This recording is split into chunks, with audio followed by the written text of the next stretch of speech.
aboard!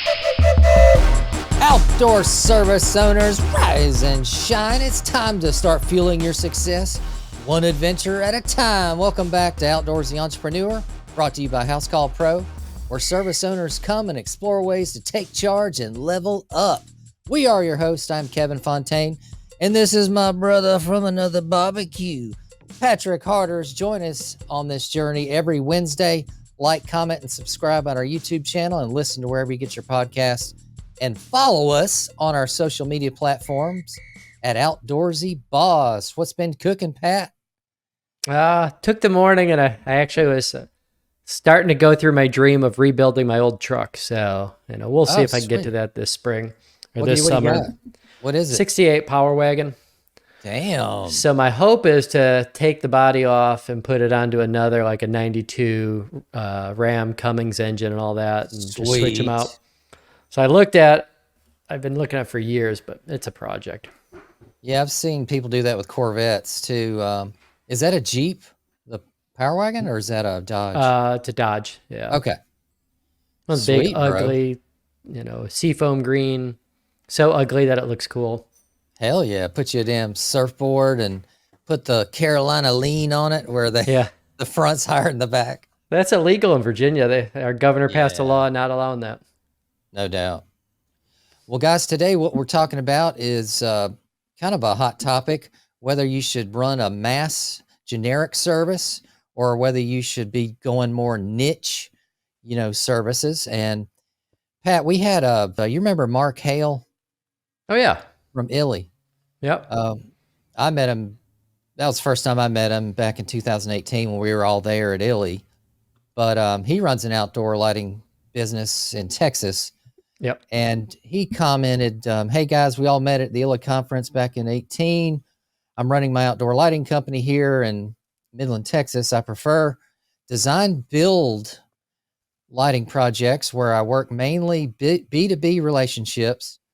But during some of the off seasons, I will experience some production gaps where I need to advertise to residential, more mass marketing, and to keep my guys busy, off season work. What is your take on offering high volume service versus a more design centric niche service? Yeah, we've gone down that road. I'm a big proponent of being a specialist in what you do and get really good at it. I always hate the term keeping your guys busy because it's usually you get done with the end of the month and you're like, I made no money keeping my guys busy. Right. And I think the times that I've gotten in the most trouble is when I've gone out and gone outside of my scope. Christmas lighting, we started a Christmas lighting business to keep my guys busy in the winter. And then we ended up having one of our best Novembers ever in landscape lighting. So it's just pulling guys out of one business and into another business that they weren't as good at and weren't as trained up in. Right. But it's also, there are times that I've pushed myself where it's like, we used to not go up 50 feet in trees. And I remember we had to work on a mercury vapor system. And I was like, we just can't do that. And someone's like, just give it a try. And it changed the way we did that. We ended up getting like a $50,000 project. And then it changed the way we did lighting. So, I do think we need to push ourselves and test what we're able to do. But when I've gotten in the most trouble is doing something outside of my scope. And all of a sudden we're out at a job for 3 weeks and you get done with it and made no money at all. So, hell yeah. I was the same as you, the yes man. I can do anything. I'll try anything. And you end up putting yourself in a corner because you're not set up to do that kind of add-on or whatever you're trying to do there. And, as home service owners, we have a decision to make, should we offer a wide range generic service or should we specialize? Both models have pros and cons, obviously. And what would be the best choice is depending on, I guess, business owner specific goals, mindset, resources, and what's his target market like in where he works. That could be limiting as well. Pat, some examples of generic versus niching, say a lawn service, which I have, traditional lawn maintenance where you're just mowing, blowing and going, versus estate gardening is a niche where you could adapt. And we did that as well, where you're doing these high-end gated entry estates. You're hand pruning. You're not gas pruning where you're shearing. Yeah. You're spending a lot more time on site. You're doing a lot more detail work, and you're normally we would drop off a 1 or 2 man team and let them just spend half a day at the house. And those are big ticket revenue streams, and you do make more profit there. Another example is deck builder versus, say, expanding to a niche of 4-season rooms Yep. where you That get, happens a lot. A lot of the pool yeah. companies do that now. They started off just as a pool company, then they started building pool houses, which Oh, a yeah. lot of those pool houses are almost homes in themselves, and Yeah. kept expanding out and offering more and more services. It makes a lot of sense. You're at the customer's house, you've got trust, Yeah. adding those extra revenue sources can be something very valuable. Yeah. And another example I would say is, landscape construction. We would do kitchen islands out of stone, and Yeah. we would have the customer pick out their appliances so we could know the opening sizes. I met a guy when I was doing the lighting at this nice uh, home with a pool and everything, and under his deck, he had a basement, and under that middle story deck, he had a company that specializes in only doing outdoor barbecues. And Okay. what they did, they built a very specific structure, not out of stone and masonry, but it was pre-made panels that are stainless steel, but they skin them in any damn color you want. And it's really cool. They can skin it in bronze. They can put texture looks on it. They can make it just stainless. Super cool, super precise, super modern. All the drawers had the soft close, and just a lot more compartments, a lot more ingenuity. And his business is only doing outdoor living space. Yeah. And I think that's an amazing niche that is something to consider if you're already out there. Well, I'm going to contradict myself. Everybody always hears like, oh, he's a jack of all trades. And the full quote is, a jack of all trades is a master of none, but oftentimes better than a master of one. Right. But I would say, if you can offer, like, let's say you want to get into, outdoor kitchens. If you say that's all I'm going to do, you have to be better at it than everybody else. Like, it doesn't make any sense to be like, I do kitchens just like everybody else. But, Right. In my experience, what I've learned is that if we could focus on what we do really well and just turn that out, we could achieve higher results. We've put a lot more time and energy into studying what we're doing. But my guys can knock out jobs quickly, and they know exactly what they're going to do. There aren't surprises. So then it's like, can you scale it? And I think with Mark's question, we got into doing kind of more mass lighting with NVR and Ryan Holmes, and it was just basic stuff where they could go and throw in the projects. But then what ended up happening is, they cut back their budget a little bit, and all of a sudden we went from adding 12 lights to every house to 3, and it really did not become worth our time. So it was like Lower quantities. a lower quantity, and it was like a 3-light job. I don't, we'll do it, but I don't really. Nobody's excited about that. That's like when we have time and we feel like it, because if I could get an $8,000 job in the same time of travel and everything as a $2,000 project, I'm going for the $8,000 project. For sure. So it's a loaded question whether you should run a high mass service or a niche, because it all depends on where you're at in your business. Early on, Pat, when I was in business, I would do the mass appeal stuff because I needed the revenue. Yeah. So I would accept more jobs that I'm not really great at yet. Number one, to learn how to do something else, but also, hey, that's extra money, for us that week. And I would do that. Let's look at some pros and cons of, say, a mass general service. Okay. Broader appeal. You can attract a wide range of customers by offering a wide variety of service, or an economical service, let's say, like mowing lawns or similar. Economies of scale. You may be able to negotiate better rates with suppliers if you're buying in bulk say machinery, equipment, tools, lighting, etc. Flexibility. You can adapt your service offerings to meet the changing needs of the market, I guess, more easy. And I guess mass product, mass service, you're more can have a better idea of what you're going to make throughout the year. You can predict that income easier, especially with reoccurring service as we did Mm-hmm. and do in our landscape maintenance, lawn maintenance. We don't make a big profit line on our routine maintenance, which we come out weekly, Yeah. but I have it where they pay me the total contract amount divided by 12. So every month I'm getting the same amount of revenue, and they're under a contract with me with clauses of cancellation, et cetera. And Mm-hmm. that's a really nice income stream. So that's my trickle stream. Yeah. And then the streams that offer more rush of income revenue are my specialty projects. So like today, we're running a couple jobs. We're installing walkways. And then next week, we're going to follow that with some planting, so those offer a higher revenue, higher profit margin, and they're more unique and specialized because I designed them with software, and I have a landscape plan that I got paid for up front. And we have, depending on the job, if it's a small job like these are, we'll credit back the design because it's very quick for me to do it. Yeah. But I now can give that deliverable to my crew, Yep. and they have a really nice picture of what it's supposed to, placement, dimensions.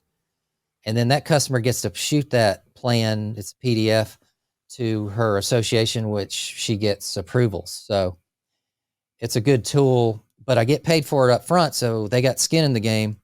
Mm-hmm. They believe in me at the end, and the trust is there. And then I can now sell a lot easier to them because they do have that investment up front. Yeah. And those are some of the pros, of general. Now, Pat, like when you got started, you would put lights in for anyone, I would assume. Yeah. And if they wanted 2 or 10 or 20, fine and Yep. dandy. As you progressed, years after years of learning, and you started niche, and also you started developing more relationships with designers, landscape designers, B2B. Yeah, we did some of that, and that's still something that we're working on. But it's interesting. I had 2 conversations this week. One, a guy who just actually left my office who's redoing the roof of my office, and all he does is metal roofs. So super, super specialty. Yeah. But he's got the best crew. All they do is metal work, and so he's known in the area and goes to the very high end homes. Another conversation I was having with a guy, a patio builder, and he's like, I look back and I really wish I would have just specialized in something. He's like, because I look at what you're doing, it's just lighting and, just lighting, but it's, you've really specialized in our craft of lighting. So he's Right. like, when you meet with a customer, like we're able to say a lot, like, hey, we've done 10,000 homes and, Yeah. this is all we do. Yeah. I do think in some industries like lighting that we're both been involved in, like one of the hard things is when you do a job, you're not done with it. So it's like, I talked to a lot of pool builders and they put in a $300,000, $400,000 pool, they throw in some lighting, and then they're having to go to a service call on lighting that they're just not equipped to do service. Mm-hmm. So it's always something to keep in mind is like, hey, what's going to be the after effect of this job if you didn't put in a good product or you just had something that wasn't working the way you wanted? Like, how are you going to service that customer so you don't ruin that relationship over something you've added? Yeah, I would say so. And I think outdoor lighting is a niche in itself. I think it has so much capability to grow as an industry. Mm-hmm. And so I treat it as my business in outdoor lighting is a niche, and I treat it as that. So I want higher ticket jobs. I want to get paid for my work up front, whether that be you want me there as a consult to see what you have, what you need, what you like, what's your budget. I get paid for that up front. So I treat that as a niche. And then I treat my landscaping more as a mass offering. So I can have that trickle of income stream coming in consistently, which I guess would go to Mark saying, what can you do? You can offer both. Why not do a Yep. hybrid and But offer a couple different lines of offerings there? but you're almost running two separate businesses. You can get into that. Yeah. Yeah, that's always something that, like, as you get into it, like what's the, it's one thing to say, hey, I have a customer, I put in some bushes, put in a couple of trees. They asked if I did lighting, I'm gonna throw in some lighting. Um, but it's always just something like, be careful, because we were watching a crew and they're out there for 3 days putting in one job because they had never done lighting before, and I'm like, That's so scary. yeah, it's always something. I'm a big proponent of, like, figure out what you want to do and be the best at what you're going to do. I So love that. I mean, that's what I'm all about. yeah, And we're definitely, that's a big part of our master class for sure. But yeah, you got to make money. And at the beginning, just do what you can, do everything. Let's look at some cons of the mass generic service offering. Increased competition. Hey, yeah. that's no Low barrier of bueno. entry. Cutting the grass, Yeah, it's like, I bought a $8,000 mower and a trimmer and a truck, and I'm ready to roll. So it's like, I've seen, there's I've always someone seen, coming in behind you. I've got so many meme pictures of Honda Accords running down the road with weed eaters and edgers and blowers sticking out the windows. Minivans. And Yeah. it's incredible. Lower profit margins with the cons. You're going to have a lower price to compete because Yeah. you're competing against a lot of other people, which can eat into your profits. I would say, Pat, if you're going to do mass service, Hmm. you got to have standard operating procedures. You have to Yeah. standardize your process because there's no way in hell you're going to pull a profit willy-nilly, letting your workers decide how to perform each Oh, function yeah. every day, Yeah, it's interesting. We had Damian Sanchez on before, who ran a mosquito control business, really niche business. And, it has to be, I think the biggest things with him is, it's like, it's about customer service first. So he's Okay. like, people answering the phones the moment they call in. He's got a number of people doing that, and then a systematized way of how they spray and how they go about it.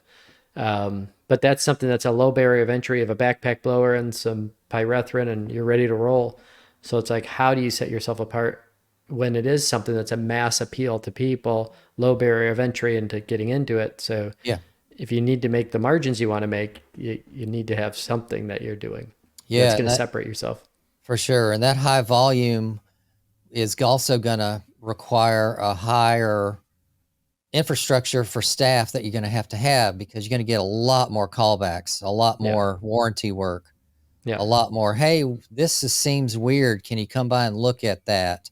We just had a customer call from an HOA yesterday, and somebody trickled Roundup or something through the damn grass. So I got to Yeah. go check that out. So, yeah, you're going to have a lot more customer complaints. It's just natural. I mean, lawn care Yeah. companies Pat, I've talked to some lawn care companies that do 100 accounts a day Yeah. spraying an application of fertilizer, weed control. Yep. Talk about the call volumes that would come in of doing 3,000 accounts a month. I mean, geez, Yeah. It's big. that's But huge. starting off, like, when I started in lighting, I was the company. And so, Mhm. the advantage you have on that small level is you could really build that relationship with those customers, and they Mhm. feel like they're part of your family. They're helping you get started. Yeah, So it's really like being able to turn on, like, I'm going to produce really well on this one project, one at a time, take care of each one, and try not to spread yourself too thin. And then mhm. your next big thing is like, all right, how do I find my next person that's going to represent me to do, That's like, if right. I leave a job and there's two guys on it, that, you don't come back and they're laying under a tree for 2 hours taking a nap. Yeah. So you're getting that high I've level done of that. service. Yeah. Let's look at niche services, some pros and cons. Pros, reduce competition. Hmm. By specializing in a niche market, you'll face less competition and command higher prices. Yeah.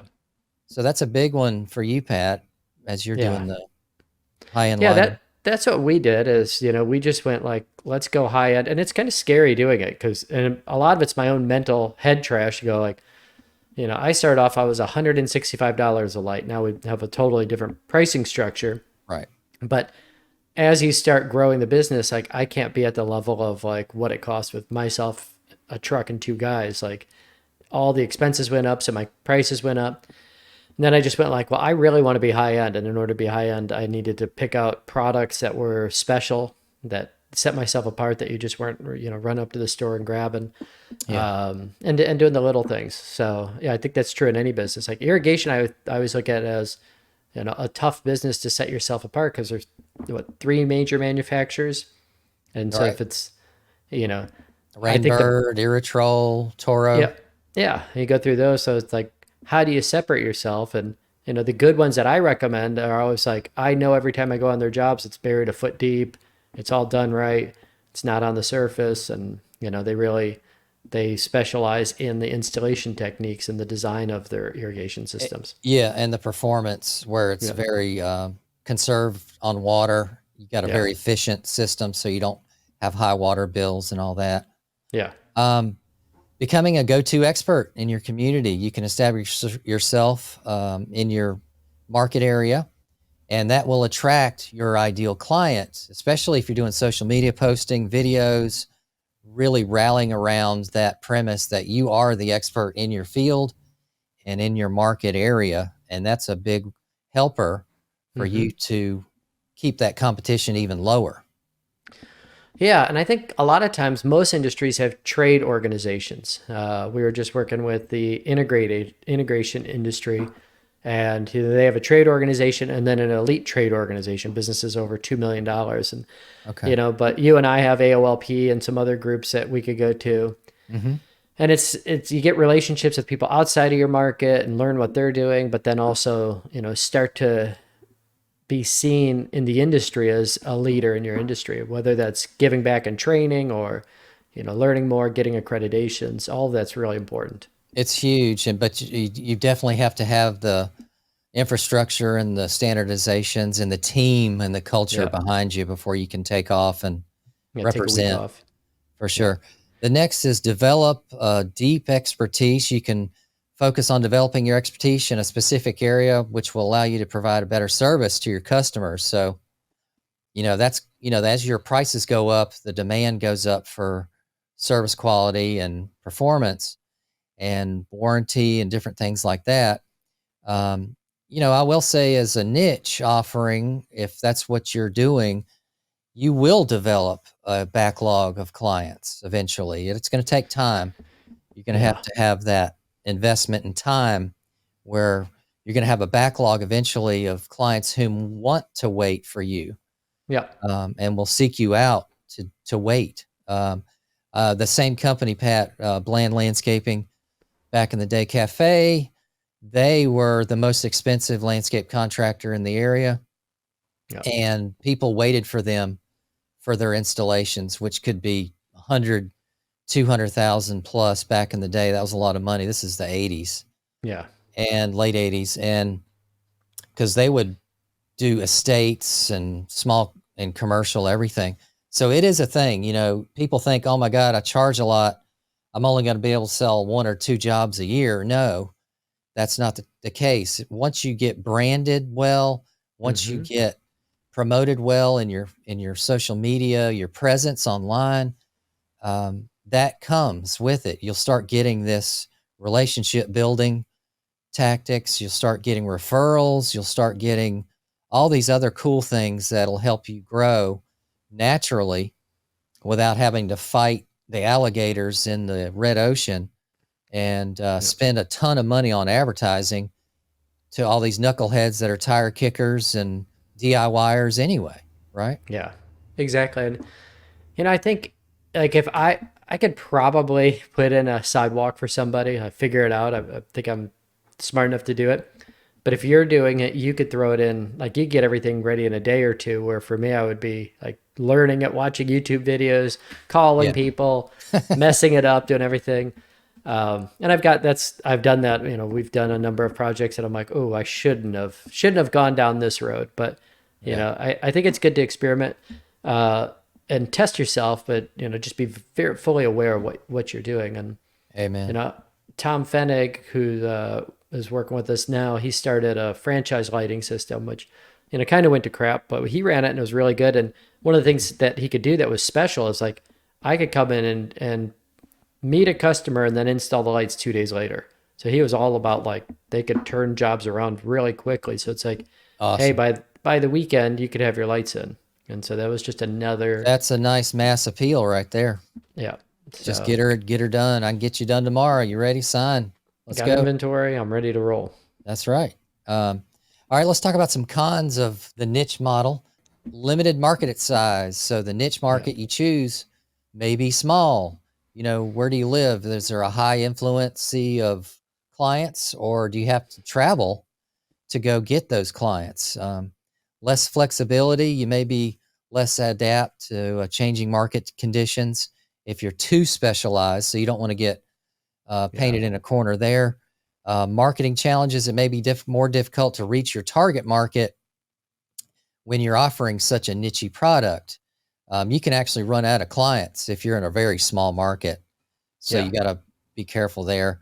I will say, Pat, that I spent more money on the niche side of my lighting than Mm-hmm. compared to advertising, marketing, branding of landscaping, because you're trying to promote this unique niche product service. And so what goes behind that, behind the scenes, is more training, better equipment, Yeah. nicer trucks, nicer logos, nicer uniforms, nicer gifts that you're giving people afterwards.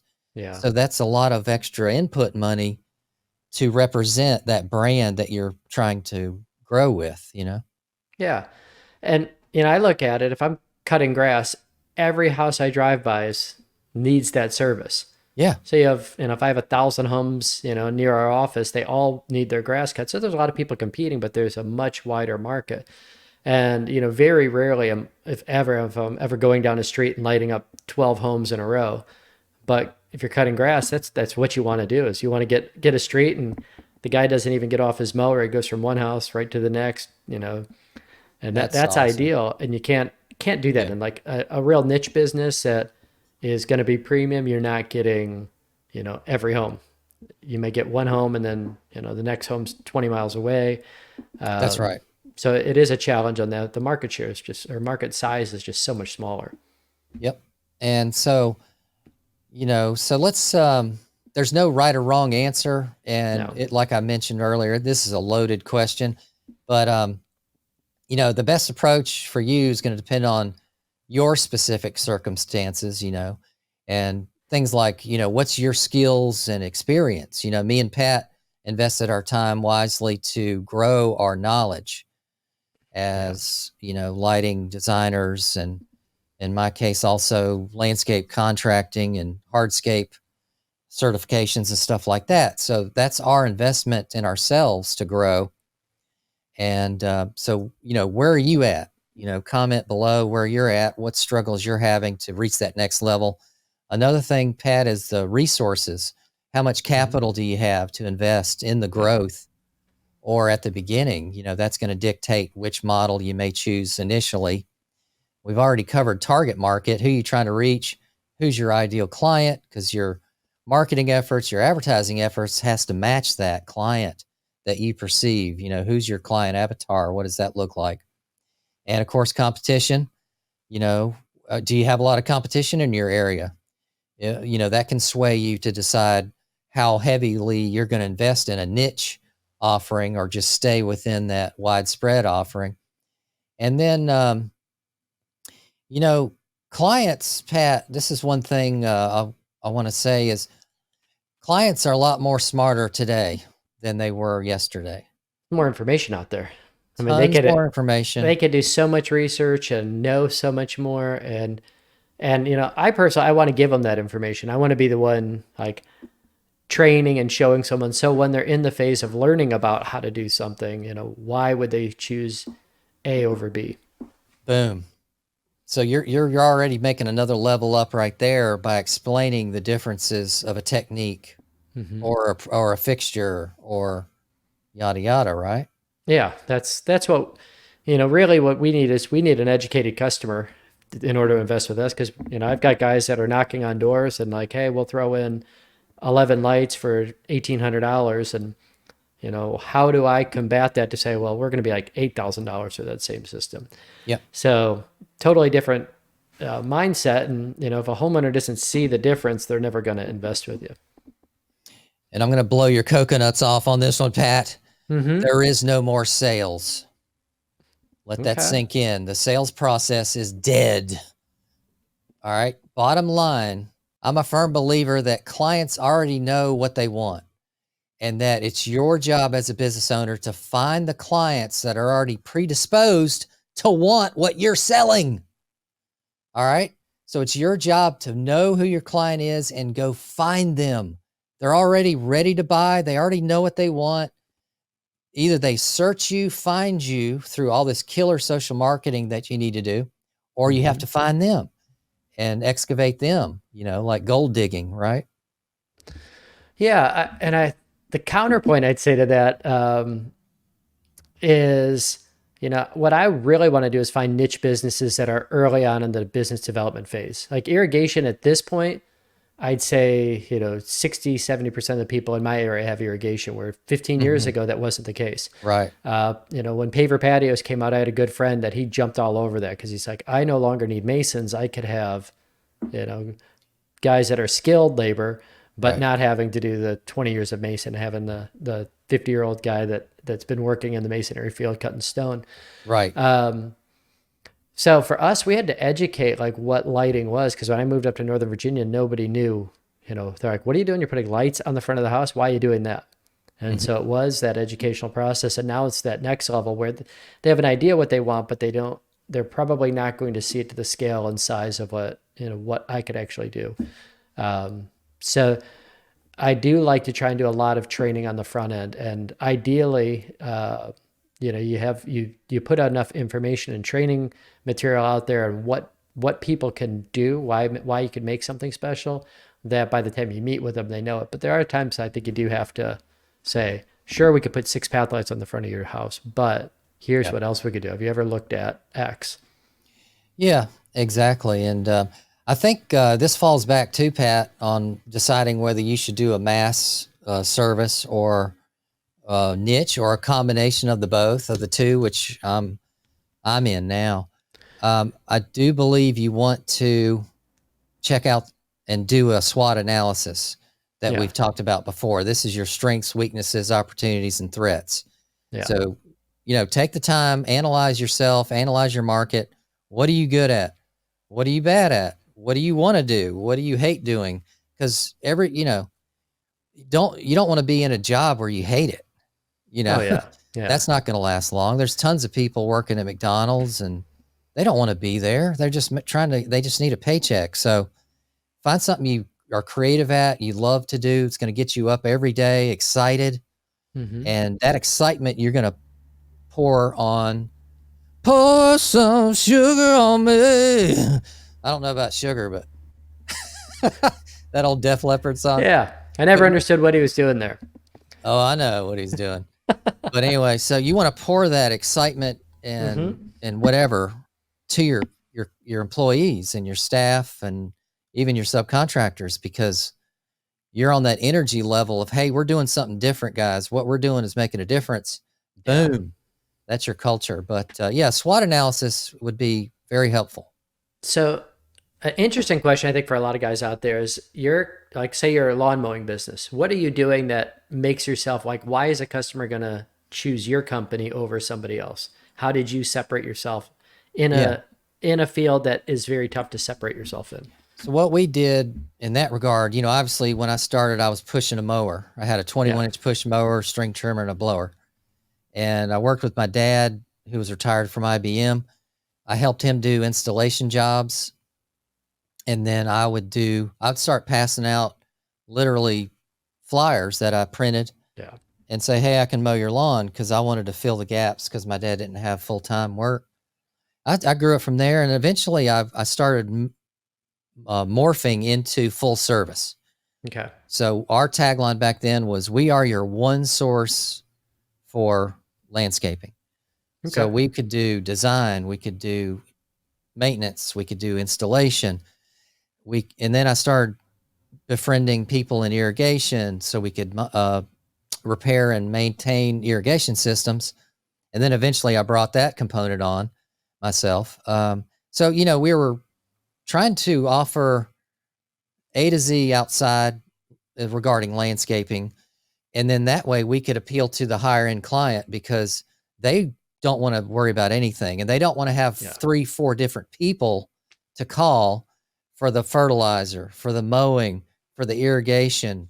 Who's going to do my mulch? Who's going to put in flowers and enhancements of plantings? So that was a nice way I could get a little bit niched up in my market at the time. Yeah. From and I would say that's a big challenge for my company is, if they've got a company that's coming out and they're doing the flower and they're doing the mulching, they're cutting the grass, and they offer lighting, like why would they select me, who's more expensive, to come in as a specialist? So that's a challenge of being niche, is you have to overcome that. Where they could just call Kevin, and Kevin's like, I'll do it all, versus me saying, I'm only going to do one thing. Oh, I know. So. It's, with lighting, I believe it's we're still earlier in this industry to educate. I don't think clients out there as the mass appeal are educated in high-end lighting. Yeah. I think everybody knows that I can pick up a 10-pack of lights at Home Depot or Amazon or Costco. And I believe 70% of the population is on that side of the fence. There's 30% of people that may know of brass fixtures, may know of warranty or care about warranty or installation tactics, techniques. And installation and design technique is the big one, Pat. I don't think there's 25% of the population that understands that it's a thing and what it takes us to get that expertise and level of design skill set. Yeah. It's gotten better, but I remember telling people like, oh, I'm an outdoor lighting designer. And they just stare at me like, that's a thing? I'm like, oh you have 3 heads. I was like, no, that's what I do. I'm really that's my skill set, is I'm an outdoor lighting designer. And after that, everything else is getting the systems in order to make that come true. But it is true. There's not many people understand that there is a design process, and that's a skill set that's, you're not born with it. It's something you train and you work on and, put hours and hours into it. But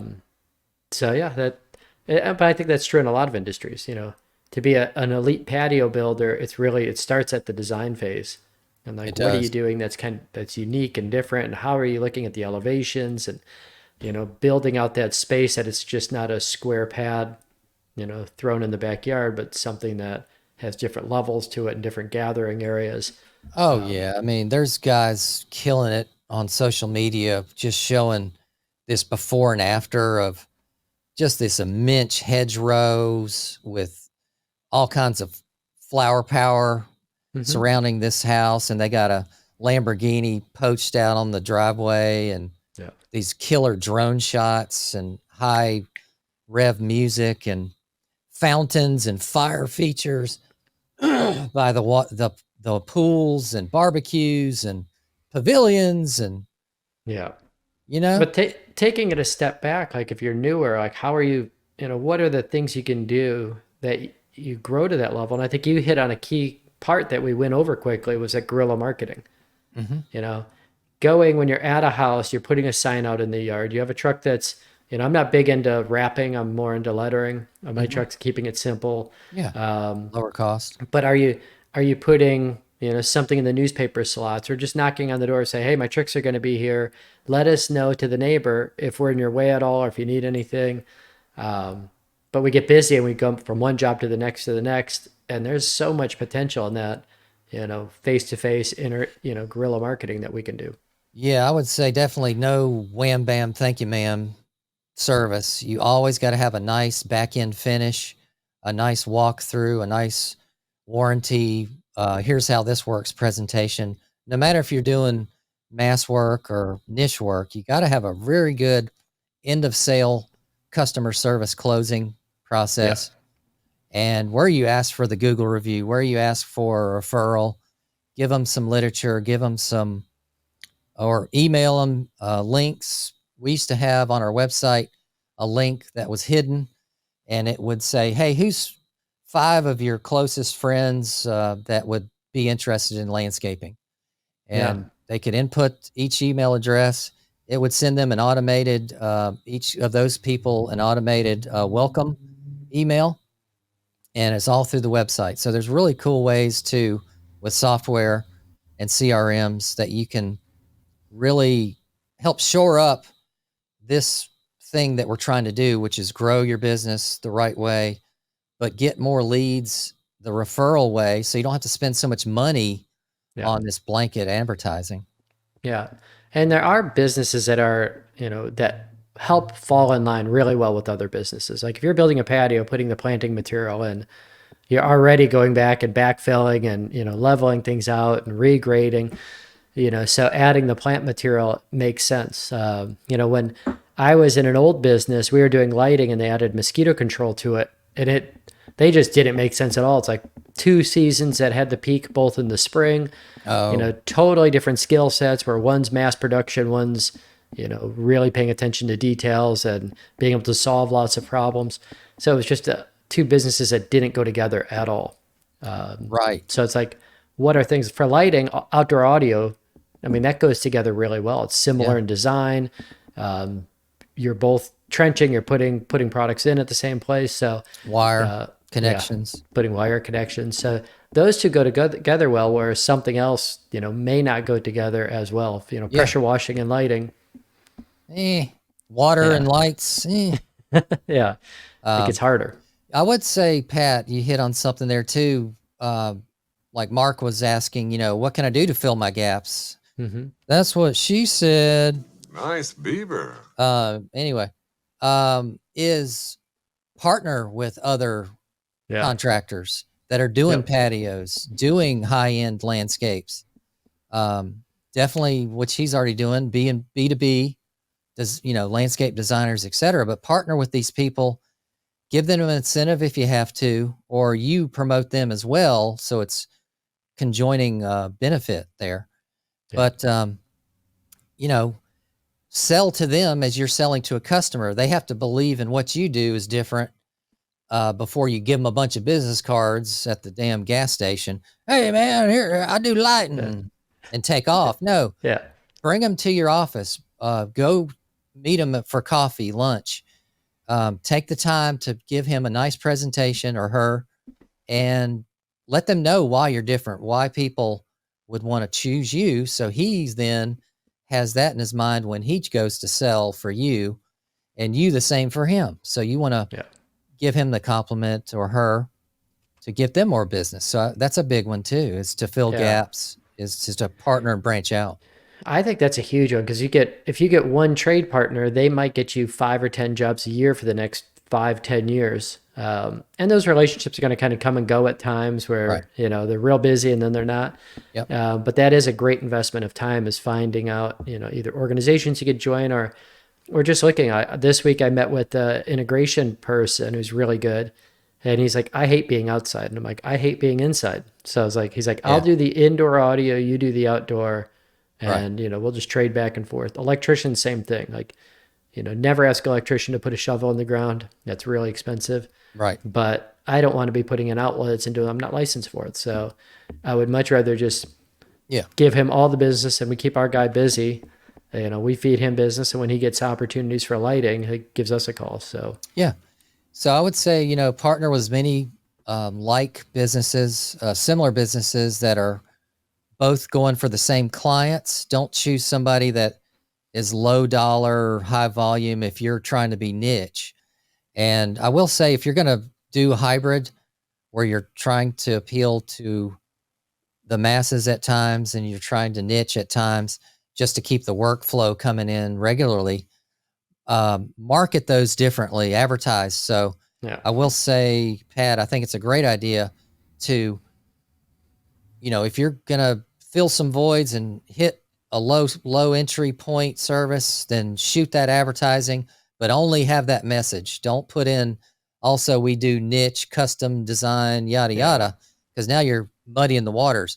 So run 2 different campaigns, different times a year, and track that performance of that advertising. So boom, mass advertising, mass service appeal versus niche appeal. Track what came in from that. What was the sales closing rate? How much did you make on either of those campaigns, and how much did you spend? And then weigh out the next move from that analysis. Yeah. And you should be open to looking at, are there things inside of your skill set that can work out? I know a lot of guys do landscape lighting, Christmas lighting, and now permanent trim lighting. And they run almost as three separate businesses, but there are opportunities out there, but you really have to, pick your track and then run with it.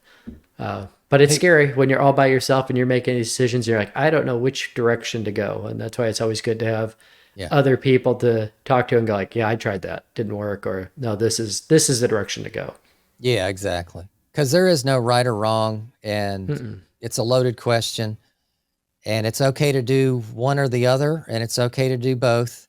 It's all depending on your circumstance. So analyze that, do a SWOT analysis, ask for help, ask other mentors or people you know in the industry. Research your market, research your competitors. What are they doing great at? Why are they so great at what they're doing? Why are they winning all the damn bids every time we go up against each other? Because you're doing something wrong if that's the case. You're not separating yourself. Your prices are too low or high. Something's wrong. So you got to definitely know that. Yeah, but sometimes that outside view, and that's one thing, like you and I are looking at this course is, if you could get some outside eyes on the business, we become blinded to our weaknesses sometimes because we're like, oh, well, I just didn't do this right or whatever it was. Next time I'll do it better. You keep beating your head against a wall and it's 5 years later and you're doing the same thing where, I still seek out coaching to go, what am I doing wrong? And it's like other people are like, it's so easy to see your flaws, but we don't see our own flaws. Yeah, you need a fresh set of eyes on the picture to see, because we get the blinders on and we think that we know everything anyway. No, I think it leads right back to the course that we're looking to open up. So it's real exciting to look at the idea of working with people and walking you through some of these decisions that you're going to be making as you grow your business and define who you are and what you do. And it's an evolving thing. Like, lighting from 2009 to 2020 and 2024 changed a lot where, technology changed, installation changed, design changed, scope changed. And I think that happened in most industries. And, nobody has a crystal ball of what the industry is going to look like in 20 years, but we want to stay on the forefront. And, the biggest thing is running an efficient business. Yes. All right, guys. Well, this wraps up this episode. Let us know in the comments what you're working on to improve your business. If you're doing a niche service or whether you're thinking about mass marketing services, which one's working for you? Let us know. Make sure you just subscribe to Outdoorsy Entrepreneur YouTube channel and hit those notifications and listen to wherever you get your podcasts, and follow us on our social media platforms at Outdoorsy Boss. Looking for a way to reduce your production workload? Check out our terrific field service software called House Call Pro. Link in the description below. Free 14-day trial. And the Outdoorsy Entrepreneur community gets 50% off, their first 2 months. The Outdoorsy Entrepreneur Masterclass will be launching this summer. Check it out. Sign up on outdoorsyentrepreneur.com for future notifications for early bird pricing. What you got, Pat? Anything for the guys? No, well, go back and there's a lot of good content over the last couple months, and I've gotten a lot of people I've spoken to about it that Kevin, you're doing awesome. So, bringing up these topics and things that we all work with in our businesses. It's common problems we have. There's nothing new under the sun, and we've all been through all the different circumstances. So I love how what we're talking about too, Pat, is universal. Someone can take all these ideas and methods that we talk about and apply them to their deck building business, their irrigation business, their power washing. It doesn't matter what home service you're doing. Yep. Our strategy aligns with all those, and we're happy to do that. All right, guys. I was just thinking, I see businesses out there. There's one like cleaning up dog crap. And there's somebody who's the best at cleaning up dog crap and runs the most efficient doing it, like pooper scooper or whatever they are. Yeah. But it's the same principles, whether you're building, high-end pools or you're cleaning up dog shit. Like, are you good at it, and are you providing the service, and are people willing to pay for that service? And they are. So God, the same business practices. How do you niche your field in dog shit? Yeah, they do. I don't want to do it. Oh my God. I can smell it from here. Smell the roses. Yeah. So, all right, guys. Can't wait to see you guys in the next episode. All aboard!